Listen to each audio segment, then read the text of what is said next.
বন্ধুরা, কামাখ্যা মন্দির এমনই এক মন্দির যা হাজারো রহস্য মোড়া। তন্ত্রবিদ্যা, জাদুবিদ্যার সর্বশীর্ষে কামাখ্যা মন্দির। এখানে এমন তন্ত্রের সাধনা করা হয় যা জানলে গা হিম হয়ে যায়। যোনি পুজো করা হয় কামাখ্যা মন্দিরে। জানলে অবাক হবেন, কামাখ্যা মন্দিরে এমন কিছু জায়গা আছে, কেউ যদি এসব স্থানে যায় তবে আর ফিরে আসে না কোনোদিন। এসব রহস্য জানতে ভিডিওটি অবশ্যই শেষ পর্যন্ত দেখবেন, অর্ধ অসম্পূর্ণ রেখে ভুল করবেন না। নমস্কার বন্ধুরা, আমি সুদাম, আর আপনারা দেখছেন হিন্দু শাস্ত্র কথা। হিন্দু শাস্ত্র কথা চ্যানেলের নতুন আরেকটি ভিডিওতে আপনাদের স্বাগতম জানাই। বন্ধুরা, ভিডিওটি ভালো লাগলে অবশ্যই লাইক করবেন এবং চ্যানেলে নতুন হয়ে থাকলে অবশ্যই চ্যানেলটি সাবস্ক্রাইব করে আমার পাশে থাকবেন। তো চলুন বন্ধুরা, শুরু করা যাক আজকের অধ্যায়।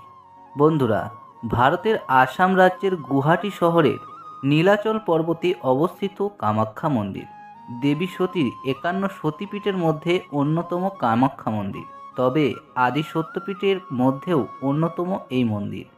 কালিকা পুরাণ অনুযায়ী দেবী সতীর গর্ভ ও যোনি এই পীঠে পড়েছিল।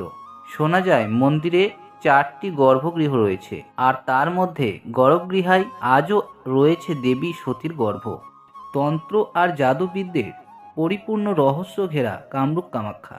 জানা যায় এখানে এমন সাধু রয়েছে যারা তন্ত্র দ্বারা এমন কিছু করতে পারে না, এমন কোনো কাজই নেই। জনশ্রুতি আছে এইসব তন্ত্রস্থানে একসময় কেউ গেলে তারা আর ফিরে আসতো না।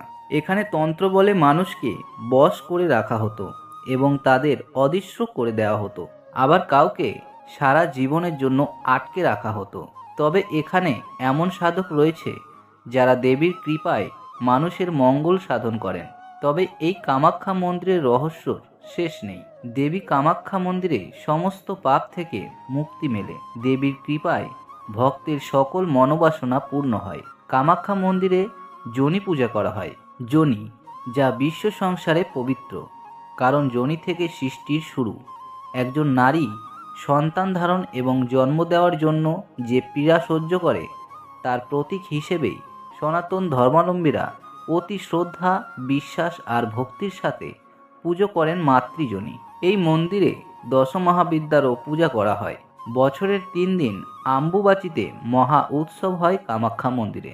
পৌরাণিক তথ্য অনুসারে বছরে একবার দেবী রজতশালা বা ঋতুমতী হন 3 দিনের জন্য, আর এই 3 দিন আম্বুবাচী নামে পরিচিত। 3 দিনের জন্য বন্ধ থাকে মন্দির এবং চতুর্থ দিন স্নান এবং উৎসব শুরু হয়। এই সময় ভক্তের ঢল নামে কামাখ্যা মন্দিরে। দূর দূরান্ত থেকে দর্শনার্থী ছুটে আসেন এই মহাশক্তিপীঠে। মা কামাখ্যা তার সকল ভক্তের মনস্কামনা পূর্ণ করেন। বন্ধুরা, ভিডিওটি ভালো লাগলে অবশ্যই লাইক করুন এবং হিন্দু ধর্মের মাহাত্ম্য প্রচারের জন্য ভিডিওটি বেশি বেশি করে শেয়ার করুন। এবং আপনি যদি মা কামাখ্যার ভক্ত হয়ে থাকেন তাহলে অবশ্যই জয় মা কামাখ্যা লিখতে ভুলবেন না।